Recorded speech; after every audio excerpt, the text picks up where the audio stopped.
Assalamualaikum warahmatullahi wabarakatuh. Terima kasih Bapak Ibu atas kesediaannya meluangkan waktu di tengah-tengah kesibukan Bapak Ibu untuk mengikuti acara pengimbasan budaya positif dari saya untuk memenuhi tugas aksi nyata modul 1.4 tentang budaya positif. Untuk pertama-tama puji syukur kehadirat Allah Subhanahu wa Ta'ala yang telah melimpahkan rahmat serta hidayahnya kepada kita semua sehingga kita bisa berkumpul di pagi menjelang siang ini ya Bapak Ibu untuk mengikuti acara atau kegiatan pengimbasan saya ini. Tak lupa sholawat dan salam selalu kita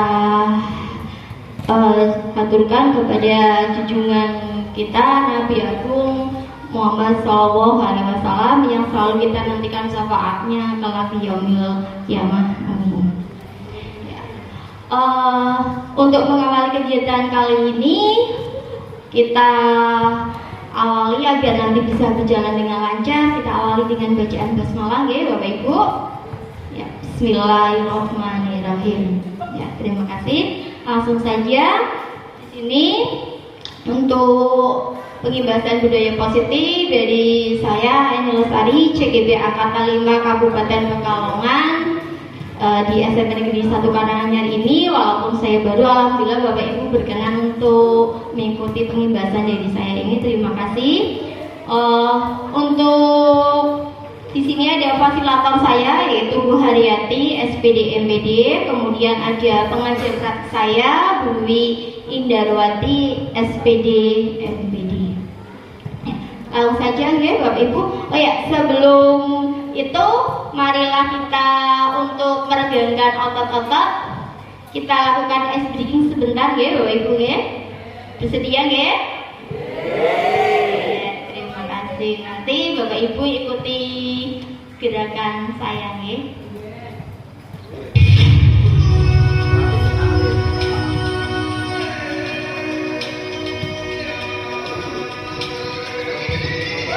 Berdiri Bapak Ibu sebentar.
Terima kasih Bapak Ibu. Gimana? Apakah sudah agak rileks sekarang? Ya, alhamdulillah. Terima kasih ya. Langsung saja untuk itu peregangan biar nanti kurang lebih 1 jam ke depan Bapak Ibu betah di sini menemani saya untuk pengimbasan ya. Sebelumnya di sini saya berdiri di depan sini tidak lebih pintar dari Bapak Ibu karena saya di sini juga walaupun mungkin usia saya sudah tua tapi saya di sini termasuk junior ya Bapak Ibu semuanya udah senior-senior di sini. Ini suatu kehormatan bagi saya untuk sedikit menularkan ilmu atau mengimbaskan ilmu yang sudah saya dapatkan di pendidikan guru penggerak. Tujuan dari pengimbasan kita kali ini Kelihatan atau tidak Bapak Ibu? Kelihatan nih.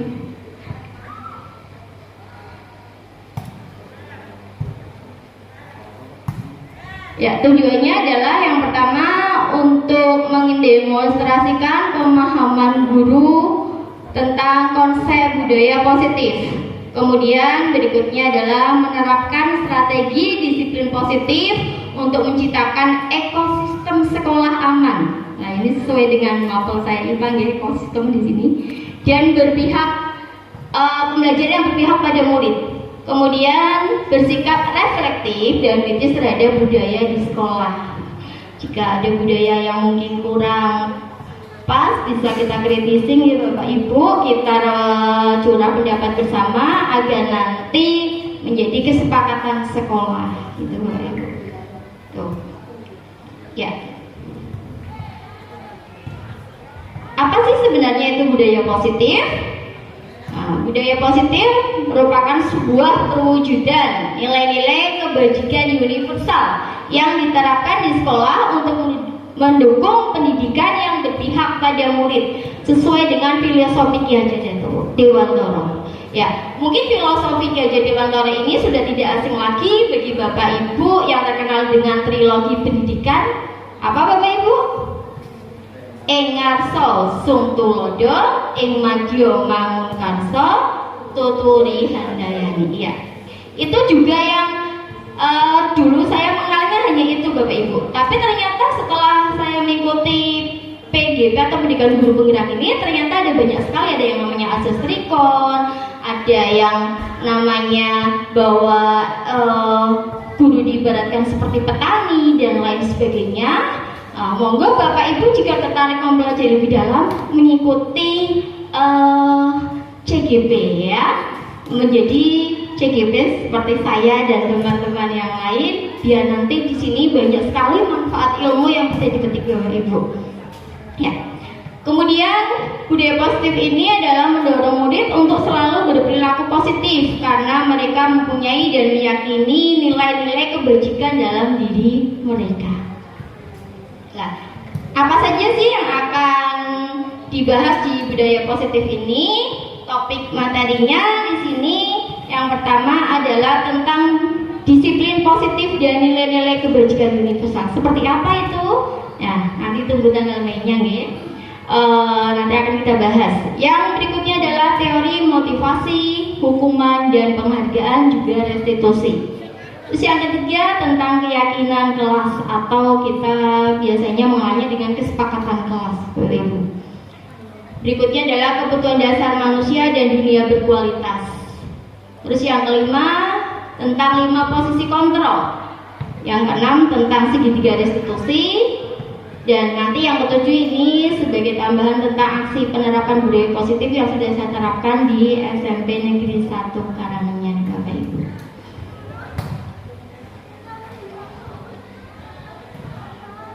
Yang pertama kita bahas tentang disiplin positif dan nilai-nilai kebajikan ya Bapak Ibu.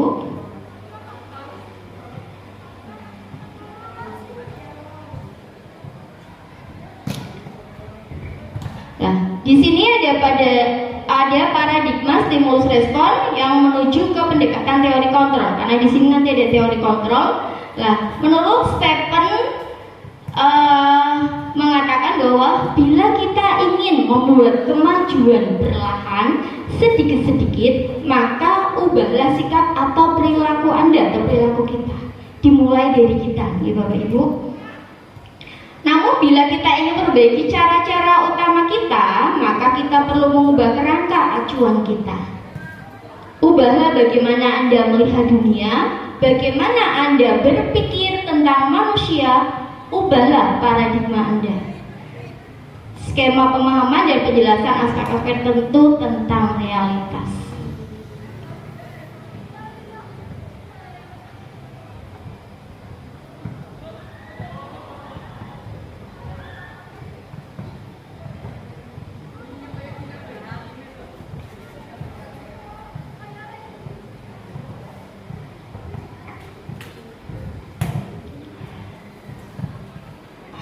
Baik, Bapak Ibu, kita lanjut ke membahas tentang tentang disiplin positif ya, tentang teori kontrol atau teori pilihan dari William Glasser.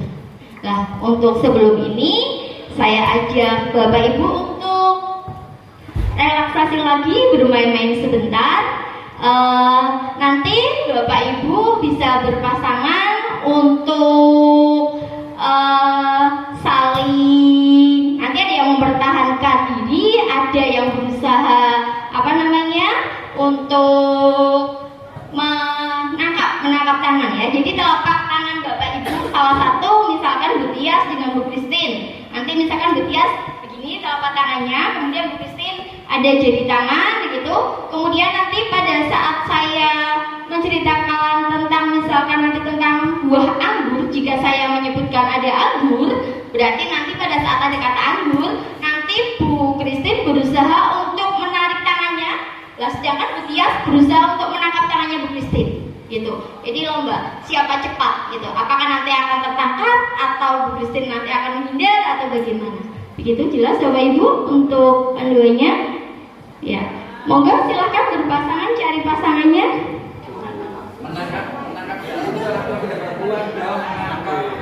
Ya, boleh Bapak sama Ibu atau Bapak dengan Bapak atau Ibu dengan Ibu, monggo silakan. Ya. Ya, bisa seperti ini ya. Terus nanti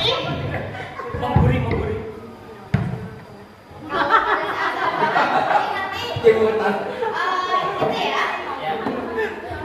Ada yang berarti yang jadinya seperti berarti menarik, yang di atasnya untuk menangkap gitu ya. Di atasnya atau secara sambung juga boleh. Ya. Siap. Pada suatu hari itu Abiu pergi ke supermarket karena ingin membeli buah apel. Apel ya, membeli buah apel. Ya. Selanjutnya anggur nanti yang ditarik ya. Belum ya, belum. Ya. Ini juga fokus ya. Kemudian selain membeli buah apel,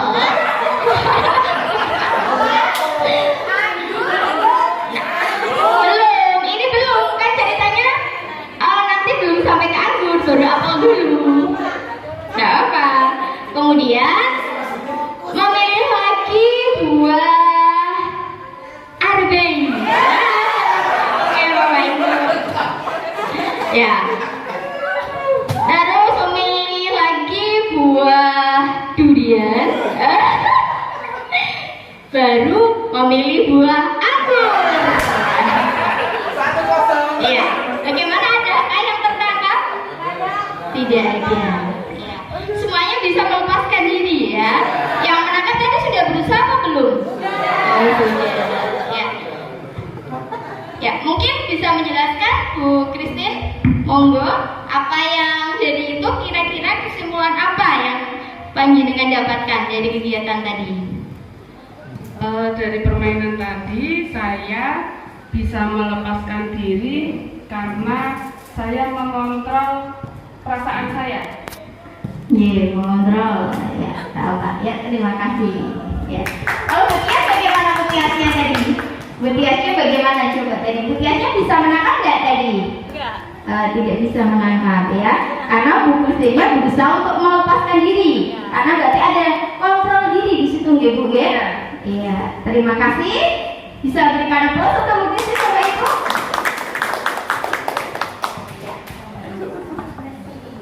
Jadi di sini tentang teori kontrol atau pilihan tadi.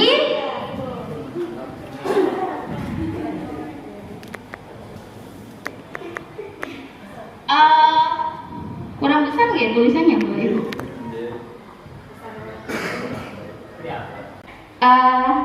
Tentang tadi yang pernyataan dari Bu Christine tentang kontrol diri, ya betul itu bahwa sebenarnya yang paling bisa untuk mengontrol diri kita sendiri itu adalah diri kita sendiri.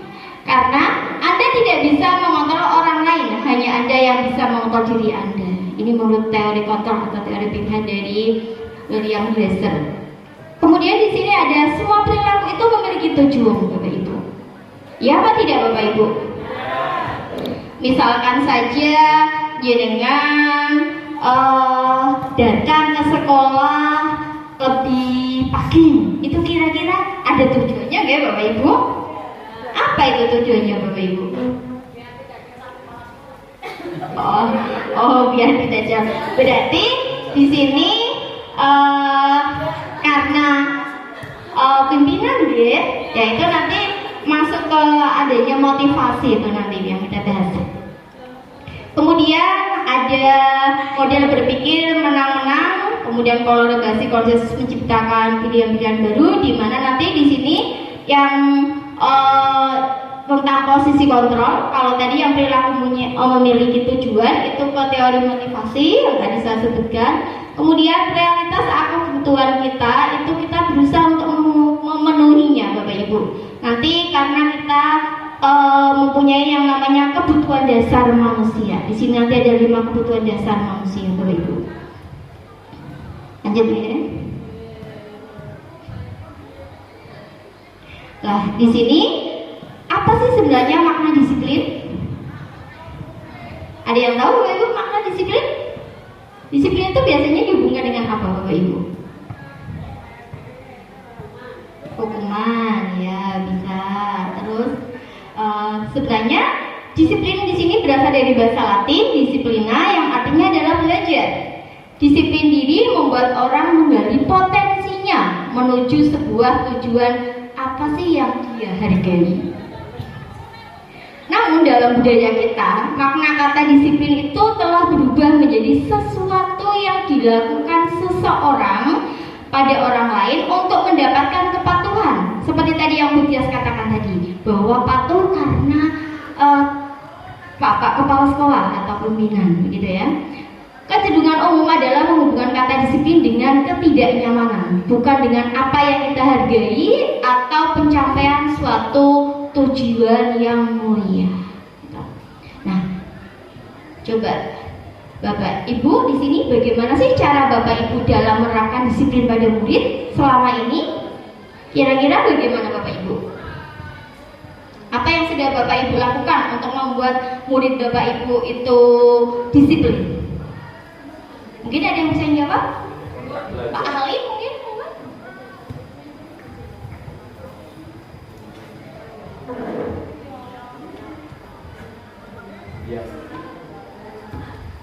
Biasanya kita terapkan dengan sistem kontra belajar, artinya kesepakatan di awal yang dapat diketahui oleh seluruh siswa, gitu. Oh ya, bagus sekali jawabannya. Terima kasih. Berikan tangan ya, terima kasih. Ya, kontra belajar atau nanti yang seperti di sini nanti akan dibahas itu tentang kesepakatan belajar atau keyakinan kelas, kesepakatan kelas. Betul sekali, berarti sudah menerapkan gitu Pak Halim ya. Alhamdulillah. Ada lagi mungkin yang udah mau menjawab? Ya. Pak Ari atau mungkin Pak Ardi, Pak Agus, Pak Pram, monggo. Pak Pram mungkin, Pak Pram, monggo. Monggo. Sudah, tidak ada yang mau menjawab. Oh, Pak Ari, monggo. Saya mungkin menambahi sedikit dari sudut pandang saya ya, kaitannya dengan menerapkan disiplin pada murid itu bagi saya kok lebih efektif kalau Bapak Ibu guru juga mencontohkan disiplin itu seperti apa ya. Jadi ketika anak itu melihat Bapak Ibu gurunya disiplin, maka anak didik tersebut mau mampu mencontoh apa yang dilakukan oleh Bapak Ibu guru, seperti itu. Terima kasih. Ya, terima kasih.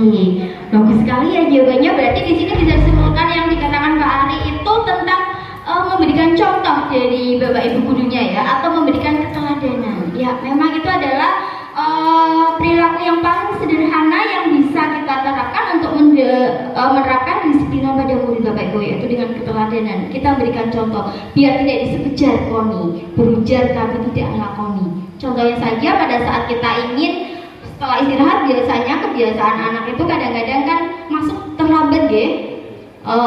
Sudah bel masuk tapi tidak masuk. Nah, kita misalkan sudah minta, ayo kalau bel masuk, tapi kita sendiri misalkan saja untuk ke ruang kelasnya nunggu nanti dulu nanti dulu ngobrol dulu 5 menit lagi dan seterusnya.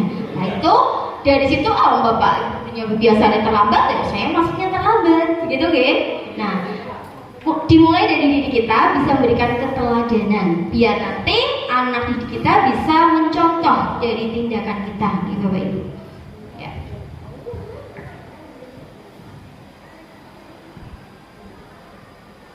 Kita lanjut ke nilai-nilai kebajikan universal. Nah, apa itu nilai-nilai kebajikan universal? Nilai-nilai kebajikan universal adalah sifat-sifat positif yang ada dalam diri manusia yang mempunyai tujuan mulia yang ingin dicapai oleh setiap individu atau setiap manusia. Nah, nilai-nilai tersebut itu bersifat universal. Dan di sini perilakunya ini mempunyai suatu tujuan. Nilai-nilai kebajikan yang ingin dicapai oleh setiap manusia atau guru atau mungkin murid ya, itu di sini biasanya dihubungkan dengan perilaku yang baik ya, maka disebut dari kata kebajikan itu ya Bapak Ibu. Untuk sekarang yang sedang kita jalankan untuk kurikulum merdeka yang sedang diterapkan sekarang itu dihubungkan dengan profil pelajar Pancasila ya. Bapak Ibu sudah hafal belum ya? Apa saja itu yang ada di nilai-nilai apa saja yang ada di profil pelajar Pancasila? Belum ya? Ada 6 ya Bapak Ibu. Yang pertama adalah beriman, bertakwa kepada Tuhan Yang Maha Esa dan berakhlak mulia. Kemudian mandiri. Kemudian bernalar kritis, berkebinekaan global, bergotong royong atau gotong royong kerjasama, dan yang terakhir adalah kreatif. Nah, selain itu kira-kira ada lagi tidak Bapak Ibu nilai-nilai kebajikan yang lain? Masih ada? Bagus sekali Pak Ari jawabannya ya. Memang masih ada banyak sekali. Contohnya misalkan saja jujur, itu juga bisa masuk. Hal-hal yang baik itu bisa memiliki nilai-nilai kebajikan Bapak Ibu. Kira-kira di sini ya, coba mungkin bisa didiskusikan atau kita pikirkan bersama Bapak Ibu. Panjenengan coba kira-kira di sini nilai kebajikan apa yang Bapak Ibu impikan terbentuk dalam diri murid sesuai dengan kondisi saat ini. Kira-kira murid seperti apa yang Bapak Ibu inginkan berhubungan dengan nilai kebajikan seperti ini? Misalkan seperti tadi jujur gitu, dan seterusnya ada yang lainnya juga. Selain jujur ada banyak sekali Bapak Ibu. Pernah enggak Bapak Ibu menerapkan itu pada murid? Saya yakin pasti pernah ya, cuma mungkin tanpa kita sadari ya Bapak Ibu. Pernah mungkin ada yang tuh? Coba siapa? Pak Pram mungkin? Monggo Pak Pram.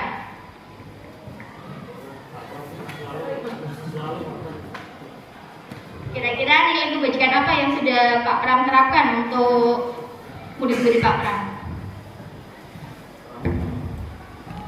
Ya, terima kasih untuk Bu ini yang telah memaparkan tentang nilai-nilai kebajikan universal dalam ini yang pernah kita lakukan, yaitu pada saat pelajaran ataupun pada saat pramuka. Pada saat pramuka banyak sekali yang bisa kita ambil dalam nilai kebajikan, diantaranya ada nilai percaya diri, ada nilai kejujuran, ada nilai kemandirian, dan masih banyak lagi yang intinya anak-anak itu untuk bisa bermandiri dan bisa menjadi yang lebih baik. Itu saya kira begitu Bu. Terima kasih. Terima kasih Pak Pram jawabannya. Ya betul sekali. Banyak sekali nilai-nilai kebajikan di sekitar kita yang bisa kita terapkan untuk murid-murid kita ya Bapak Ibu. Seperti yang tadi Pak Pram, ada di pramuka ada nilai kejujuran, kemandirian dan sebagainya, termasuk tanggung jawab juga bisa ya Bapak Ibu ya. Lah kira-kira dari situ apa sih yang sudah Bapak Ibu lakukan untuk menerapkan nilai kebajikan tadi. Misalkan pada saat tadi jujur, apa sih yang sudah Bapak Ibu lakukan? Apa Pak Pram coba tadi? Kira-kira untuk nilai yang kejujuran atau mungkin kemandirian dari yang tadi Bapak sebutkan apa kira-kira? Contoh misalkan dalam kegiatan pramuka ya, saya suruh anak-anak, silakan anak-anak yang tidak pakai sabuk tanpa saya minta jujur, ya anak-anak itu sudah maju dengan kesadaran sendiri. Walaupun kami tidak mengecek satu persatu pun kadang-kadang tidak tahu, tapi anak-anak dengan jujur sendirinya ke depan. Ini salah satu contoh, Bu. Terima kasih. Ya, terima kasih Pak Pram. Ya, betul sekali, bisa dengan itu ya. Kemudian untuk kejujuran juga sebenarnya bisa juga diterapkan, misalkan di dalam kelas. Mungkin Bapak Ibu pernah menerapkan ya tentang kantin kejujuran. Ya, misalkan saja menyediakan, bisa, kalau dulu pernah di kelas saya adalah tentang kalau biasanya kalau kita ulangan atau penilaian harian itu kan ada folio ya. Jadi dari kelas itu dikelola oleh kelas, kemudian menyediakan folio di situ dan dijual, tapi tidak ada yang melayani. Jadi taruh di lemari. Nah, siapa yang mau membeli dia di situ ngambil sendiri, kemudian naruh uangnya sendiri. Nah, apabila misalkan modalnya kok beli folio itu 10.000, kok kembali 10.000 sesuai dengan harga yang ditetapkan, berarti itu anak-anak kita sudah jujur gitu Bapak Ibu. Tapi kok misalkan nilainya lebih, malah itu bagus, berarti apa ini belum ada yang belum dikembalian atau memang bagaimana? Nah, itu enggak Pak, malah mungkin bisa masuk kas kalau misalkan tidak ada yang itu ya Bapak Ibu, tidak ada yang mengaku ini kelebihannya punya siapa. Tapi apabila kurang, berarti itu siapa ini yang belum bayar. Misalkan ditanya kok tidak ada yang mengaku, berarti itu belum adanya perilaku jujur gitu Bapak Ibu. Ya. Terima kasih. Itu sebenarnya. Selanjutnya kita bahas tentang teori motivasi, hukuman, dan restitusi.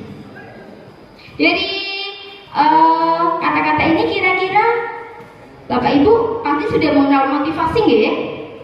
Motivasi itu apa Bapak Ibu? Dorongan, ya betul sekali. Hukuman, penghargaan juga pasti tidak asing. Kalau restitusi, sebelum ini apakah Bapak Ibu sudah pernah mendengarnya? Restitusi? Mungkin belum ya. Oh iya. Apa itu restitusi? Nanti kita bahas di sini. Kita lanjut dulu. Nah, teori motivasi perilaku manusia. Ya, seperti di awal tadi tentang misalkan kita berangkat lebih pagi itu karena kita takut dengan pimpinan kita, itu berarti di sini kira-kira itu motivasi dari luar atau dari dalam, Bapak Ibu? Dari luar ya. Motivasi ini bisa motivasi terdiri dari dua ya, bisa dari luar dan dari dalam. Yang kita kenal kalau dari dalam itu internal atau intrinsik, dan kalau dari luar itu eksternal atau intrinsik. Nah, biasanya untuk motivasi eksternal ini itu motivasi yang untuk menghindari ketidaknyamanan atau hukuman. Apa sih yang akan terjadi apabila saya tidak melakukannya? Misalkan saja, misalkan saya berangkatnya siang terus, mungkin bisa saja nanti saya ditegur Bapak Kepala Sekolah, gitu ya. Kemudian motivasi internal juga bisa untuk mendapatkan imbalan dari orang lain. Ini bisa karena itu alasannya, ya, untuk mendapatkan imbalan dari orang lain atau dari institusi. Apa sih yang akan saya dapatkan apabila saya melakukannya? Gitu. Saya jadi ingat ini cerita dulu, teman saya pernah cerita, beliau ngajar di daerah Semarang. Pada saat itu ada penghargaan ya atau reward apabila itu berangkat klasik. Itu pinjer misalkan bisa dibuka jam 6 sampai jam misalkan jam 7. Itu apabila klasik terus nanti pada 1 bulan tidak terlambat itu ada reward. Dan itu menjadi motivasi untuk berlomba-lomba berangkat gasing agar dapat reward. Kalau seperti itu berarti itu motivasi dari luar apa dari dalam Bapak Ibu? Dari luar gitu. Nah, untuk motivasi dari dalam internal ini sebenarnya bagus, harusnya itu adalah motivasi internal. Karena di sini tujuannya adalah untuk disiplin positif, untuk menghargai diri sendiri. Saya akan menjadi menjadi orang yang seperti apa apabila saya melakukannya. Coba di sini contohnya apabila biasanya ada razia ya, mungkin setiap hari Senin atau Kamis seringnya itu ada razia bawa polusi. Kira-kira kalau misalkan ada razia itu atau tidak ada razia, kira-kira Bapak Ibu guru biasanya ini memakai helm apa tidak? Memakai helm. Alasannya apa sebenarnya memakai helm? Keamanan diri. Coba mungkin Bu Yanti bisa menyampaikan. Motivasi apa sih yang menjadikan Bu Yanti itu memakai helm? Ya, terima kasih sebelumnya untuk kesempatan yang diberikan kepada saya. Untuk motivasi apa sih saya itu menggunakan helm dalam perjalanan? Nah, yang utama saya pada saat menggunakan helm itu karena untuk kepentingan diri kita supaya aman di dalam perjalanan. Tuh. Nah, maksudnya itu kita biar selamat di dalam perjalanan dengan menggunakan helm. Oh iya, bagus sekali. Berarti itu motivasi apa ya kira-kira kalau untuk keselamatan? Internal atau dari dalam. Seharusnya memang seperti itu ya Bapak Ibu ya. Tidak hanya karena oh itu ada polusi, ada razia, ada hari Senin, saya hari Senin pakai helm. Kalau hari Selasa, Rabu dan seterusnya yang kira-kira tidak ada razia, saya tidak usah pakai helm biar saya kelihatan cantiknya atau gantengnya, gitu ya. Ya. Nah, motivasi itu merupakan dorongan yang timbul pada diri seseorang secara sadar atau tidak sadar untuk melakukan suatu tindakan dengan tujuan tertentu. Nah, kembali ke diri kita. Kita mau kira-kira yang lebih baik yang internal apa eksternal ya Bapak Ibu? Internal. Nah, kalau selama ini mungkin masih eksternal, mungkin dari mulai nanti kita belajar untuk memotivasi dari diri kita sendiri. Masih internal, bagus sekali ya. Berarti Pak peran ya motivasinya internal.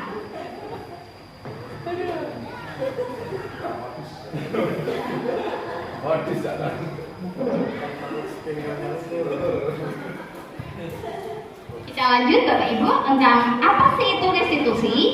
Ya, restitusi adalah proses menciptakan kondisi bagi murid untuk memperbaiki kesalahan mereka sehingga mereka bisa kembali pada kelompok mereka dengan karakter yang lebih kuat. Restitusi juga merupakan proses kolaboratif yang mengajarkan murid untuk mencari solusi untuk masalah mereka dan membantu murid berpikir tentang orang seperti apa sih yang mereka inginkan, ya, apa sih tujuan mulianya dan bagaimana mereka akan memperlakukan orang lain. Ini menurut dosen juga ya.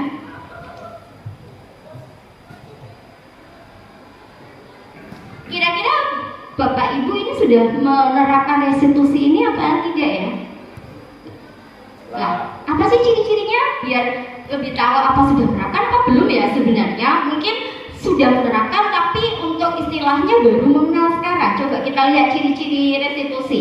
Di sini kurang lebih ada 9 ciri-ciri restitusi. Yang pertama adalah bukan untuk menebus kesalahan, namun untuk belajar dari kesalahan. Kemudian bisa untuk memperbaiki hukuman. Yang ketiga adalah tawaran bukan paksaan. Jadi nanti akan diberikan pilihan. Berikutnya, restitusi menuntut untuk melihat ke dalam diri anak itu. Kemudian mencari kebutuhan dasar yang mendasar tindakan apa sih sebenarnya? Karena seperti tadi pada teori kontrol menurut dosen tadi bahwa menurut William tadi ya, bahwa setiap tindakan itu pasti memiliki tujuan, ya Bapak Ibu. Restitusi diri adalah cara yang paling baik. Restitusi fokus pada karakter bukan tindakan. Dan yang ke-8 ini yang di garis 2 ini adalah yang poin pentingnya ya, bahwa restitusi itu fokus pada solusi. Restitusi juga bisa mengembalikan murid yang berbuat salah pada kelompoknya.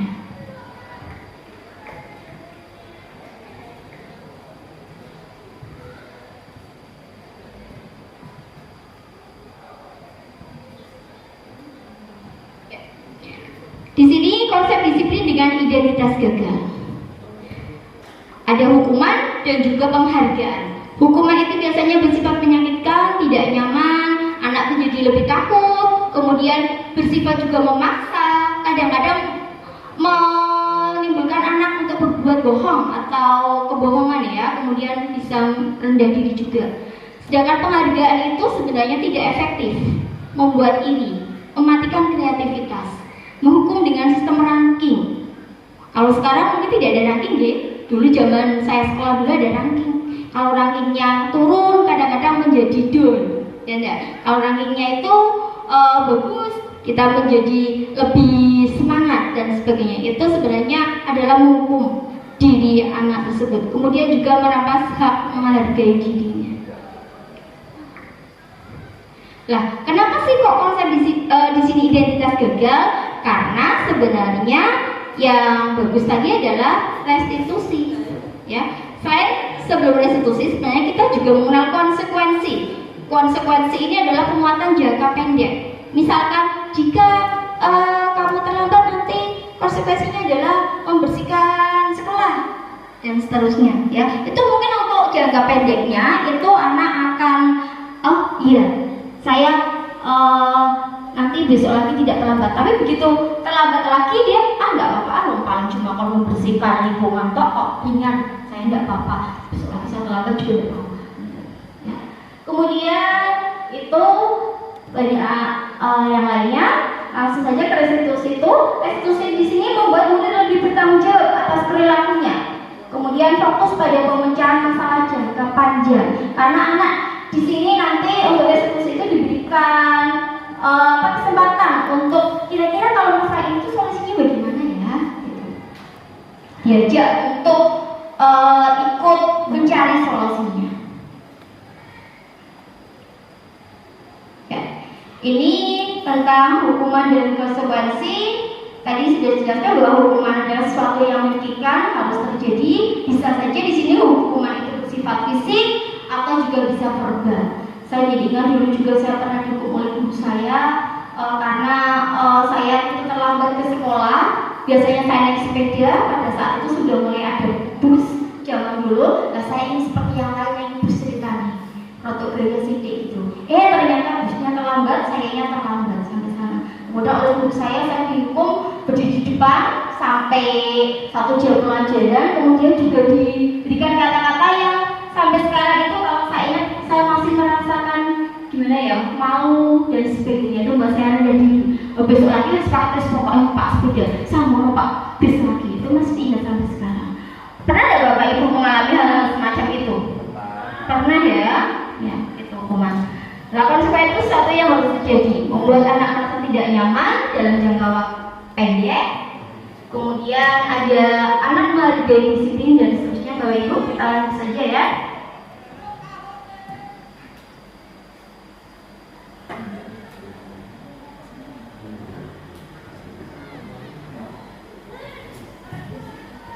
Jadi ada hukuman, konsekuensi, dan restitusi. Yang identitas gagal itu adalah untuk hukuman, Bapak Ibu. Sedangkan untuk konsekuensi dan restitusi ini sebenarnya adalah identitasnya sukses atau bisa membawa lebih ke kebaikan. Tapi di sini sekali lagi yang paling pilihan yang paling baik sebenarnya adalah restitusi, karena anak diajak untuk mencari solusi dari masalahnya. Ya. Kalau hukuman itu bersifat negatif, kalau konsekuensi itu netral, sedangkan restitusi itu sifatnya adalah positif, lebih positif.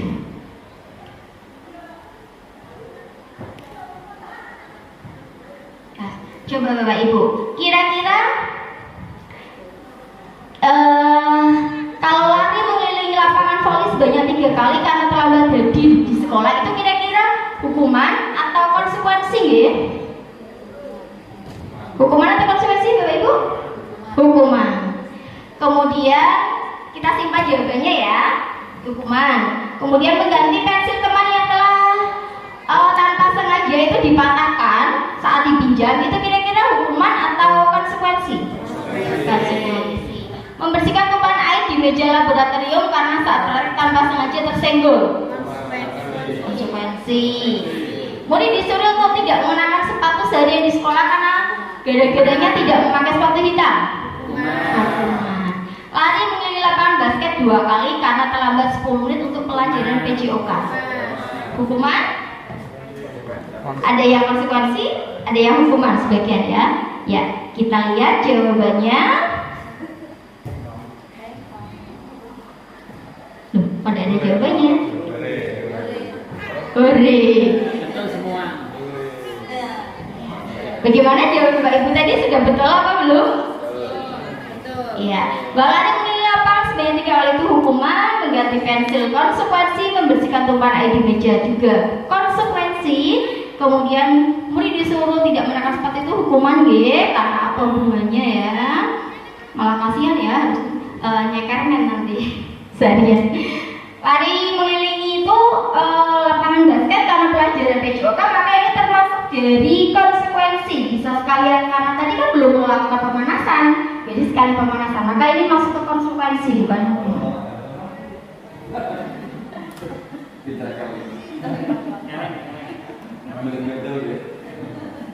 Ya, ya, kita lanjut ke keyakinan kelas atau tadi yang seperti sudah dikuat di awal oleh Pak Halim ya, kesepakatan kelas atau keyakinan kelas.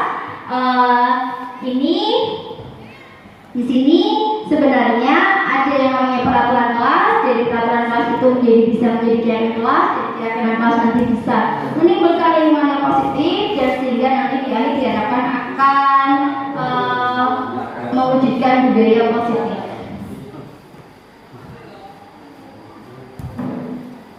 Mengapa tidak peraturan saja? Mengapa harus keyakinan kelas? Ya, ini tadi seperti pada saat menggunakan helm dalam mengendari kendaraan roda 2, itu karena ada motivasi eksternal atau internal ya. Misalnya saja di sini karena tadi ya peraturan karena takut ada Pak Polisi gitu ya. Gitu. Kemudian datang tepat waktu pada saat mau mengajar atau pada saat ada acara apa pelatihan, kan biasanya itu Indonesia molor ya seringnya ya, tapi kita bisa tepat waktu ya. Lanjut saja, bagaimana sih pembentukan keyakinan kelas? Keyakinan kelas itu bersifat lebih abstrak dari peraturan, kemudian berupa pernyataan yang besar, dan yang paling utama di sini Bapak Ibu untuk keyakinan kelas atau kesepakatan kelas itu adalah dibuat dalam kalimat positif. Mungkin Bapak Ibu sebenarnya sudah pernah melakukan kesepakatan kelas atau keyakinan kelas ini ya, seperti yang Pak Halim tadi sudah dilakukan. Tapi mungkin kok keyakinan kelas, mungkin ini asli sebenarnya sudah melakukannya karena hanya beda istilah gitu Bapak Ibu.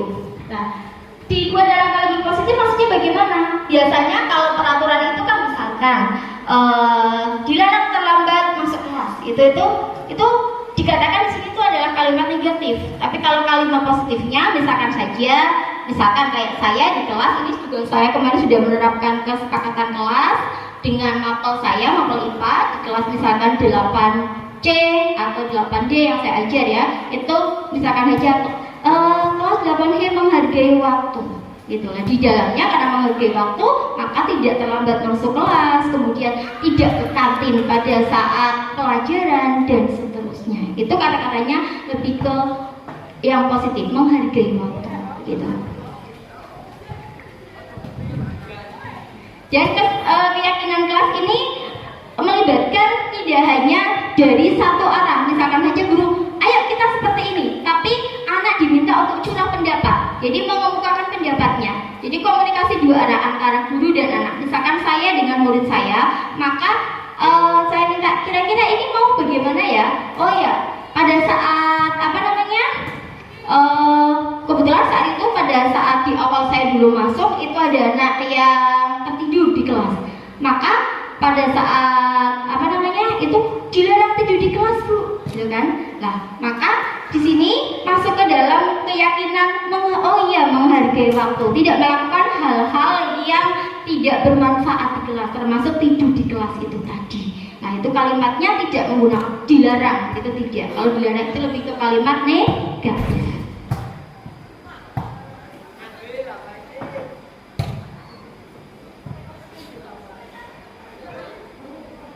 Nah, salah satu perbedaan dari peraturan kelas dan keyakinan di sini, misalkan saja kalau peraturan kelas selalu kembalikan buku ke tempatnya, maka untuk keyakinan keyakinan kelasnya tidak usah perlu panjang-panjang, kalimatnya pendek saja yang mudah diingat.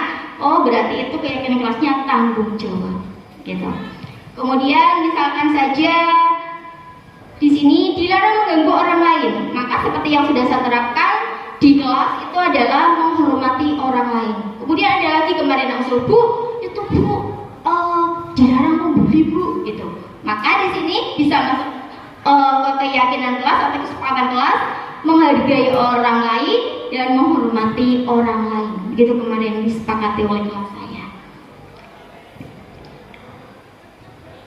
Nah, ini contoh-contoh kesepakatan kelas. Ada yang kami guru dan murid yang saling menyayangi, gitu ya, biar kami murid yang semangat belajar dan seterusnya. Itu adalah contoh-contoh dari kesepakatan kelas yang menggunakan kalimat positif.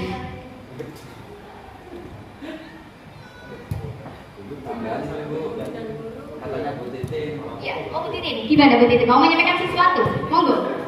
Murid dan guru dilarang saling mencintai. Oh, murid dan guru dilarang saling mencintai. Ya. Murid dan guru boleh. Sebenarnya hak mencintai itu hak dari kembali kita ke manusia, nggih. Monggo. Makanya banyak tuh teman saya juga yang guru dapat muridnya itu Bapak dan Ibu, ya. Nah, mungkin yang masih single ini bisa juga ya, Pak Agus belum nikah ya. Nah, bisa itu mungkin, ya, bisa dijejaki jadi sekarang, bisa diincer ya. Oh gitu itu nanti ya. Ya itu. Ya. Oh didapat ya. Ya. Kita ke lanjut ya Bapak Ibu, kebutuhan dasar manusia dan dunia berkualitas. Kebutuhan dasar manusia di sini seperti di awal tadi ada 5 kebutuhan dasar manusia. Yang pertama adalah kebutuhan untuk bertahan hidup atau survival. Kemudian kebutuhan cinta dan kasih sayang, ya. Kemudian kebebasan, kesenangan dan kekuasaan. Nah, kira-kira ini kalau misalkan ada anak yang ke kantin, misalkan datang melamar ke kantin, itu biasanya apa yang akan Bapak Ibu lakukan? Ada yang memberikan pendapat mungkin? Monggo, Bu In mungkin? Atau Bu Tias? Pada saat pelajarannya Bu Tias, kok anaknya terlambat gara-gara ke kantin, biasanya apa yang Bu Tias lakukan?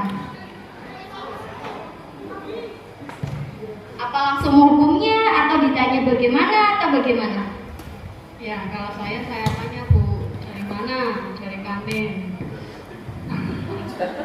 Terus? Ya, jauh dari kantin ya. Maka saya bilang, Mam tadi tidak istirahat. Istirahat Bu. Nah, terus kok nggak pulang? Nggak kembali lagi. Biasanya anaknya dia. Ya saya paling ngomongnya seperti itu. Ya, besok lagi jangan diulangi. Oh iya ya. Terima kasih. Ya, terima kasih. Ya. Sebenarnya untuk ke kantin itu untuk makan ya. Sebenarnya itu masuk ke dalam kebutuhan dasar manusia atau tidak Bapak Ibu?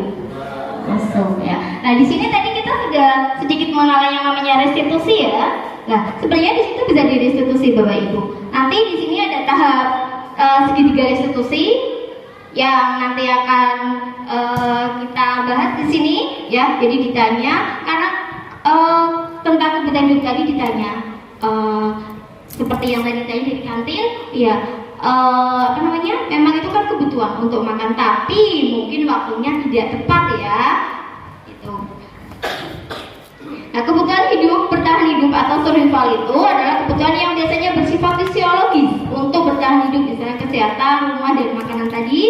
Kemudian kebutuhan tadi yang untuk disayangi atau diterima meliputi kebutuhan akan hubungan dan koneksi sosial, menerima kasih sayang, begitu ya. Kemudian kebutuhan penguasaan ini berhubungan dengan kekuatan atau mencapai sesuatu. Biasanya ada jenis murid kita yang di kelas kayak ditakuti ya, berkuasa begitu ya. Nah itu sebenarnya mungkin butuh perhatian, butuh kasih sayang juga, ya. Butuh kasih sayang dari kita, butuh diperhatikan, ya. Seperti murid unik kita yang ada di 7H itu ya, itu juga perlu, mungkin kebutuhannya ini sering bolak-balik, kadang ke kantin dan sebagainya, itu karena kebutuhan dasar inilah itu perlu direstitusi Bapak Ibu. Nah bagaimana caranya? Nanti kita lanjut ya, di sini nanti juga ada videonya yang bisa disaksikan bagaimana ini kebutuhan akan kesenangan. Kadang-kadang ini ada anak yang pada saat diajar sambil bermain ya, bermain itu kan untuk kesenangan, bukan untuk kesenangan. Cuma seperti itu tadi, tidak pada tempatnya. Nah itu juga perlu direstitusi Bapak Ibu. Nah kita lanjut ke posisi kontrol. Di sini ada 5 posisi kontrol Bapak Ibu.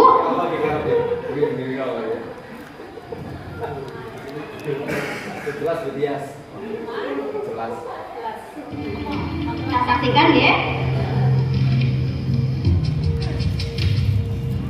Yang pertama adalah posisi yang pertama penghukum Bapak Ibu. Sini kamu. Selalu terlambat. Kamu deh pasti terlambat. Maaf Bu, saya Apa coba? Alasan kamu apa lagi? Siapa ini yang seperti ini biasanya? Apakah kita pernah? Malas sekali ya kamu jadi anak. saya Dasar pemalas. Gak kapok-kapok sih kamu. Sudah berapa kali terlambat? Aku sisanya kok apa? Sana, kamu keliling lapangan basket 2 kali. kenapa saya harus keliling lapangan basket Bu? Kenapa? Kamu melawan ibu. Berani-beraninya jawab. Sudah terlambat, masih berani jawab pula.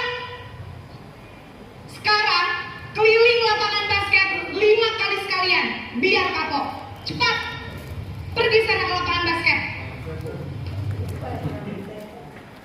Pada posisi penghukum ini biasanya cenderung menghadik, menunjuk-nunjuk ya. Kemudian dampaknya murid bisa menjadi pendendam pada Bapak Ibu guru yang sudah menghukumnya.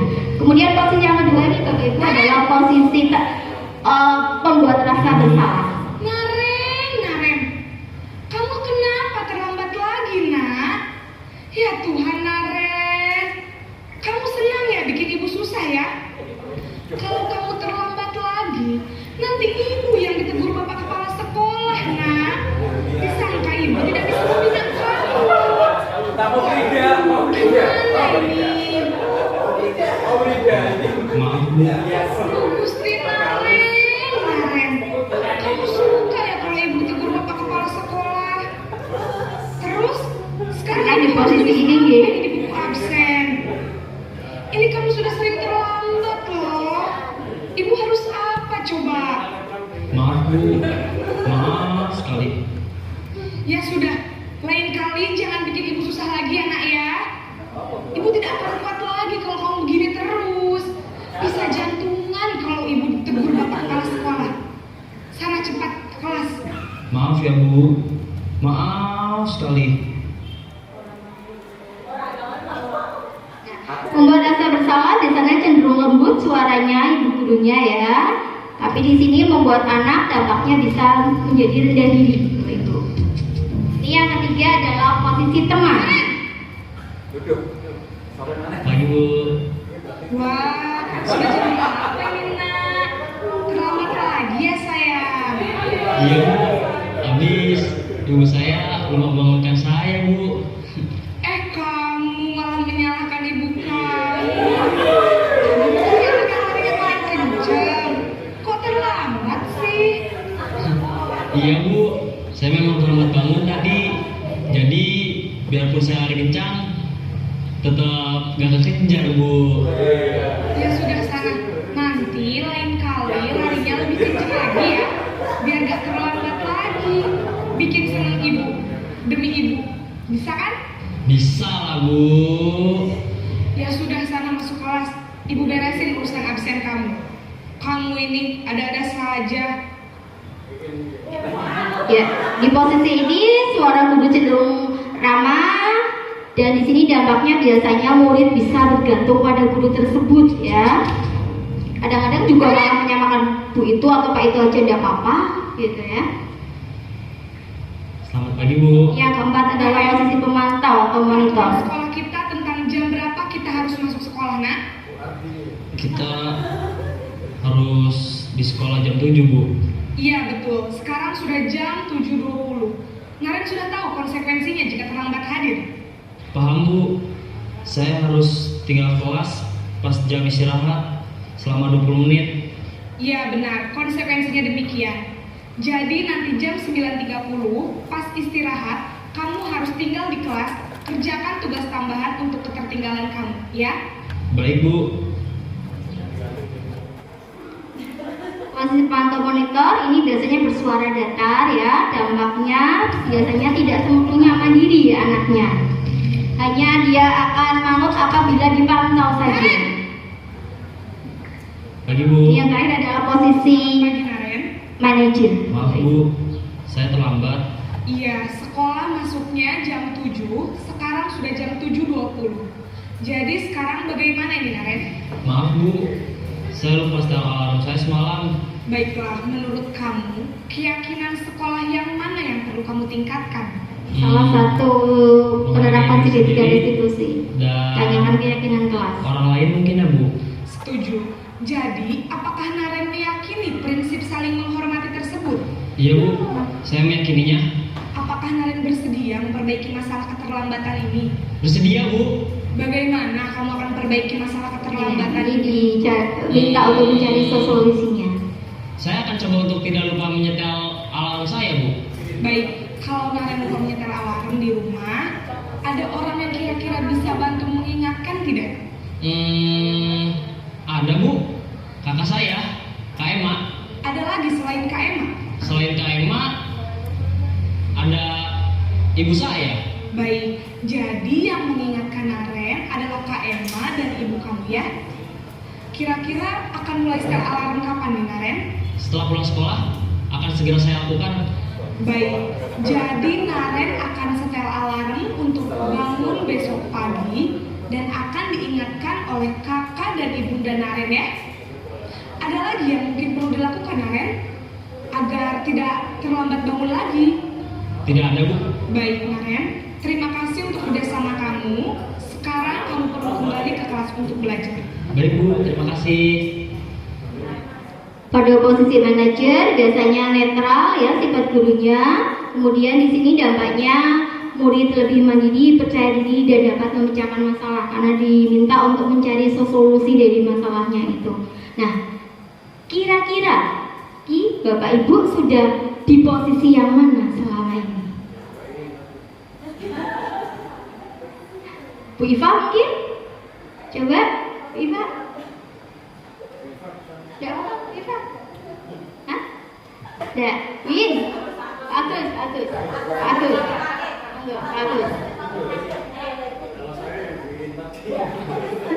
Monggo.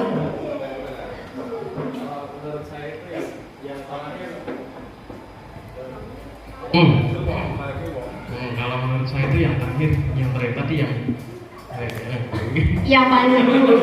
Kalau Pak Agus pernah di posisi yang mana biasanya Pak Agus? ya agak-agaknya yang terakhir itu. Oh yang terakhir sudah terakhir. Oh bagus sekali. Hebat biasa. Berarti ya sudah belajar. Ya. Ya. Kalau dulu sebelum saya mengenal ini, saya merasa bahwa saya berusaha menjadi teman dari murid saya itu sudah di posisi yang paling bagus nih Bapak Ibu. Merasa biar anak dekat dengan kita, tidak bergaul dan sebagainya. Ternyata itu baru posisi tengah-tengah. Masih ada posisi yang lebih baik yaitu pemantau dan paling baik lagi adalah manajer karena di situ menerapkan segitiga restitusi. Ya. Pak Darmanto ini pengalamannya. Ya. Pak Dar ini banyak sekali. Mungkin juga mau pendapat Pak Dar, monggo. Monggo, barangkali mau menambahin, silakan. Iya, kalau ada murid yang terlambat datang ke kelas saya harus memperlakukan.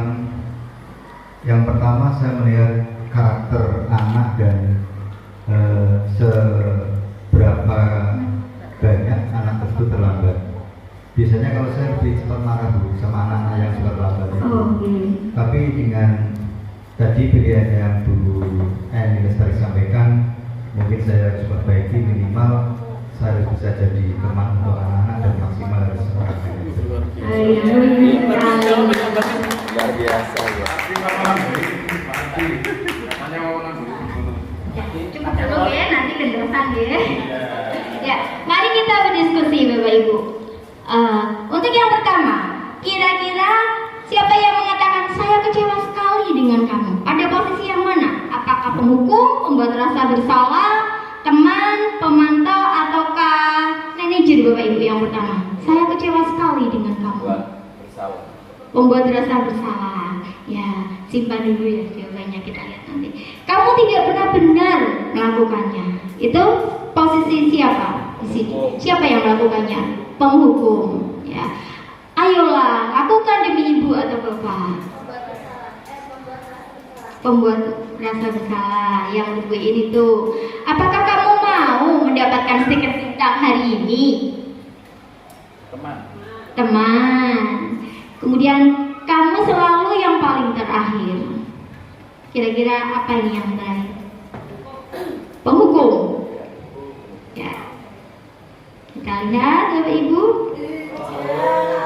Bagaimana jawabannya?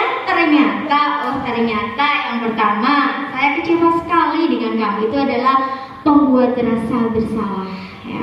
Kemudian kamu tidak pernah benar melakukannya. Itu adalah penghukum. Ayo lakukan demi bapak atau ibu. Itu adalah teman. Kemudian tentang yang mendapatkan stiker tadi adalah pemantau.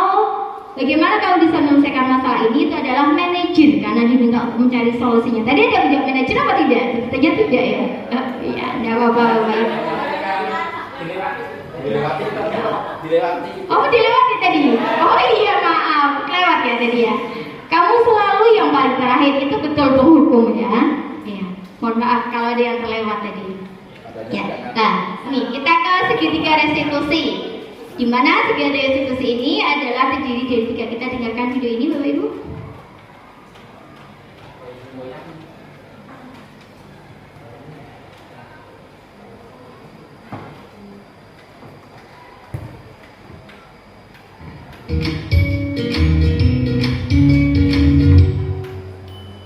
Salam dan bahagia Ibu dan Bapak guru hebat. Pada video kali ini kita akan membahas tentang salah satu program disiplin positif yang diterapkan di lingkungan sekolah yang dikenal dengan nama restitusi.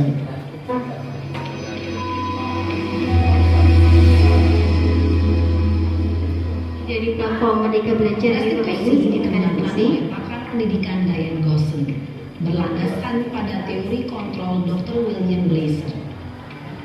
Segitiga restitusi adalah suatu proses dialog yang dijalankan oleh guru atau orang tua agar dapat menghasilkan murid yang mandiri dan bertanggung jawab. Pada saat guru di posisi manajer, aspek yang dikembangkan pada murid adalah motivasi intrinsik, sehingga penanaman nilai-nilai kebajikan dapat tumbuh dan berkembang menjadi suatu kebiasaan positif yang akhirnya membentuk karakter murid. Proses dialog ini terdiri dari 3 langkah yang digambarkan pada ketiga sisi pada segitiga restitusi. Sisi pertama adalah menstabilkan identitas. Sisi yang kedua adalah validasi tindakan yang salah. Dan sisi yang ketiga adalah menanyakan keyakinan. Ibu dan Bapak guru, berikut ini akan ditunjukkan bagaimana seorang guru berada dalam posisi manajer menggunakan penerapan segitiga restitusi.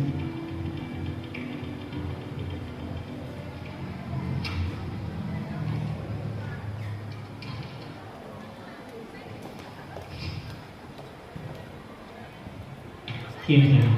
Siang Pak. Sudah lama nggak ketemu Sarah? Kenapa hari ini ada di sini? Kesel Pak, kesel banget. Masa aku dikatain tukang fitnah Pak? Ya aku marah lah. Aku balik katain Eka di depan kelas. Kesel banget. Oh begitu. Ya pasti kamu marah dan kesal.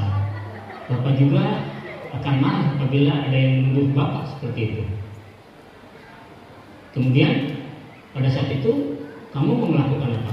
Ya saya langsung ngatain Eka lah Pak. Kesel banget. Saya bentak-bentak dia depan teman-teman lain. Oh begitu. Pasti kamu melakukan seperti itu karena suatu alasan tertentu, bukan? Iyalah, masa saya diam saja Pak? Ya saya bela diri lah. Masa saya dituduh tukang fitnah? Ya wajar lah. Mempertahankan harga diri itu sesuatu yang penting buat kamu. Ada tahapan validasi tindakan yang salah ini. Hanya membentak-bentak. Iya Pak. Untung saya masih bersabar dan hanya membentak saja. Sudah gemes padahal saya pasti bela diri lah. Ya pasti ya. Tapi kamu memilih untuk tetap bertahan dan bersabar. Kamu memilih untuk tidak berbuat lebih parah lagi, bukan? Iya. Nah, sekarang coba kita lihat lagi tindakan kamu yang bentak-bentak Eka di kelas. Menanyakan keyakinan. Kira-kira sesuai dengan keyakinan kelas atau prinsip kamu tidak? Enggak lah Pak. Capek Pak jadi pemarah. Jadi keyakinan atau prinsip mana yang kurang sesuai dengan keinginan kamu? Ya, saya sebenarnya sangat menghargai orang lain. Mungkin saat itu saya menjadi emosi, jadi tidak menunjukkan sikap itu. Kamu meyakini tidak? Menghargai orang lain itu penting buat kamu. Yakinlah Pak. Iya, setuju. Kita harus saling menghargai. Namun, ada juga keyakinan yang kita sepakati yang perlu kita jalankan apabila kita sedang marah, bukan? Ya, saya bisa lebih proaktif, mulai dengan diri sendiri. Saya bisa jadi lebih bersabar, mengambil waktu jeda untuk berpikir mau apa selanjutnya. Kira-kira kamu bersedia memperbaiki masalah ini tidak? Bersedia Pak. Kalau kamu memperbaiki masalah ini, kamu akan menjadi orang seperti apa? Saya akan menjadi orang yang bertanggung jawab kali ya Pak. Dan senantiasa proaktif. Iya, menurut kamu bagaimana rasanya menjadi orang seperti itu? Ya nyaman lah, bangga bisa bersabar dan menahan diri. Baiklah kalau begitu. Yuk kita pikirkan bagaimana memperbaiki masalah ini. Ya, itu tadi adalah penerapan segitiga restitusi gitu Pak Ibu.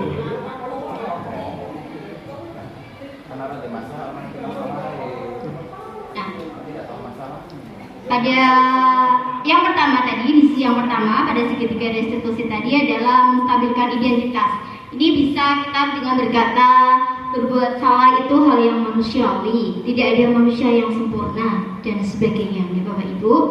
Jadi tidak langsung menyalahkan. Kemudian tahap yang kedua tadi validasi tindakan yang salah. Kita juga bisa berkata sebenarnya itu kamu bisa melakukan yang lebih buruk dari ini, tapi kamu tidak melakukannya, bukan? Gitu. Kemudian kamu pasti punya alasan mengapa melakukannya, kan? Karena setiap tindakan tadi punya alasannya. Ya.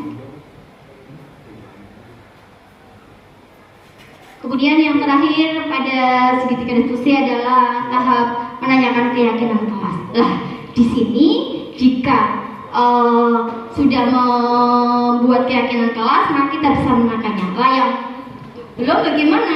Berarti untuk selanjutnya mungkin bisa buat keyakinan deh. Tidak harus di awal pembelajaran karena sudah berjalan, tidak apa-apa. Mulai dari besok gitu misalkan dia Bapak Ibu yang belum. Ya, ini dokumentasi aksi nyata. Ini tadi pada saat kemarin saya meminta izin kepada Bapak Kepala Sekolah untuk melakukan sosialisasi atau pengibasan ini kepada Bapak Ibu semuanya. Kemudian ini sebenarnya pada saat ya ada pembiasaan itu, kemudian kegiatan Jumat sehat ya Bapak Ibu. Terus pembelajaran berpihak pada murid, sekali-kali kita mengajak murid untuk keluar dari kelas, ya, sesuai dengan pelajaran apa yang kita itu materinya kita sesuaikan, ya. Nah, ini adalah kesepakatan kelas atau keyakinan kelas saya dengan anak-anak saya. Ini sebagian kecil dari itu. Kemudian sebenarnya saya juga sudah menerapkan yang restitusi ya, menerapkan kemarin untuk itu segitiga restitusi ya. Saya kira sudah yang saya sampaikan Bapak Ibu. Terima kasih lah. Sebelum kita akhiri kita refleksi dulu Bapak Ibu. Kira-kira di sini hal baru apa yang mengubah paradigma Bapak Ibu ya setelah melakukan pengibasan ini dan seterusnya? Monggo, kira-kira siapa yang mau menyampaikan? Pak Den, monggo. Apa Pak Pram? Monggo. Oh Pak Ari, Pak Ardi, Pak Darmon. Monggo. Nanti lebih dari satu juga tidak apa-apa. Barangkali dari ibu-ibu ini mau menyampaikan juga boleh. Terima kasih. Beberapa yang bisa saya tangkap dari paparan Bu Eni Lestari, saya mendapatkan pengalaman baru dari apa yang disampaikan, karena saya termasuk guru lama ini, guru tua ya. Walaupun sudah lama dan dari segi mengajar sudah hampir 20 tahun, tapi dengan paparan yang Bu Eni sampaikan, saya merasa banyak ketinggalan. Artinya saya merasa saya ini guru yang kurang update. Yang saya tangkap bahwa seorang guru di dalam melakukan proses pembelajaran itu harus bisa menempatkan anak didik bukan saja sebagai objek, tapi lebih mengarah subjek pembelajaran. Artinya bagaimana guru harus bisa menghargai para peserta didik atau siswa sebaik mungkin dengan lebih mengutamakan sisi memanusiakan siswa, sehingga guru menjadi tidak semena-mena terhadap siswa, dan lebih karena guru itu harus membuat siswa itu menjadi berubah. Nah, apabila guru tidak bisa melakukan dengan yang tepat, maka saya yakin guru akan mengalami kegagalan dalam mengubah siswa, khususnya perilaku positif yang diharapkan dalam proses pembelajaran. Untuk itu, Bu, saya berterima kasih sekali pada hari ini, dan saya ingin nanti apa yang boleh disampaikan bisa saya aplikasikan di kelas, dan mungkin nanti saya akan berusaha belajar menjadi seorang guru yang baik, yang bisa memahami dan menghargai siswa, serta mungkin nanti di tingkat tertinggi menjadi seorang guru yang juga seorang manajer di kelas. Terima kasih. Assalamualaikum warahmatullahi wabarakatuh. Lagi atau sudah cukup Bapak Ibu? Cukup ya. Terima kasih sekali. Kiranya itu yang bisa saya paparkan dari ilmu yang sudah saya dapatkan di pendidikan guru penggerak. Saya mencoba menularkan kepada Bapak Ibu. Semoga bermanfaat gitu Bapak Ibu.